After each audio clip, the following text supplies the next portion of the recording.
जिन लोगों ने caste census कराया, 500 करोड़ रुपए बिहार जैसे गरीब राज्य का खर्च कराया, उसी कास्ट सेंसस में जो फाइंडिंग्स आए वो तो अपने आप में बताता है कि जाति के नाम पर किस तरह से समाज का दोहन हुआ है।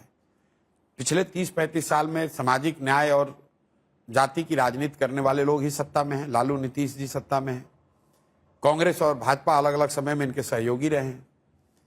जिन जातियों की इन लोगों ने बात करी, कास्ट सेंसस जो इन्होंने कराया, उसमें क्या निकल कर आया?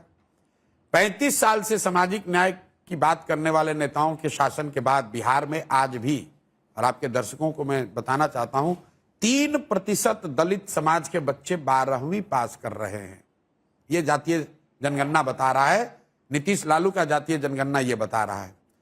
5% से कम अति पिछड़ा समाज के बच्चे 12वीं पास करते हैं। 7% से कम मुस्लिम समाज के बच्चे 12वीं पास कर रहे हैं।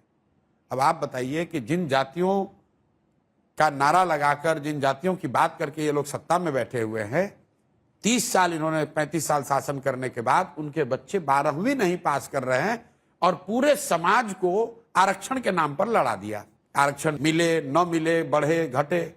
मैं कह रहा हूं भाई, जब तुम्हारा बच्चा 12वीं ही नहीं पास करेगा तो आरक्षण चाहे 10% हो या 100%, तुमको लाभ मिलेगा कैसे? मैं कैमरे पर कहता हूं, जाति जनगणना होनी नहीं चाहिए। नहीं, बिल्कुल होनी चाहिए। जनसुराज प्रशांत किशोर इसके पक्षधर है, लेकिन हम लोग ये कह रहे हैं कि सिर्फ जातीय जनगणना हो जाने मात्र से देश की समस्या नहीं खत्म होगी।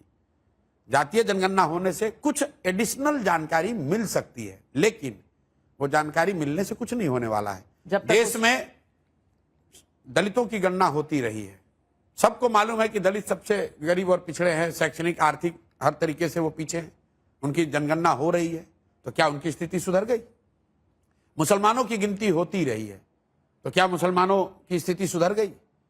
यूपीए की सरकार ने सच्चर कमेटी से स्पेशल स्टडी कराया, उसके बाद सच्चर कमेटी के किसी रिकमेंडेशन पर काम किया? तो भाई, तुम गणना कराते हो, वोट लेते हो, उसके बाद भूल जाते हो, तो इससे क्या फायदा होगा? ये तो विशुद्ध राजनीति है।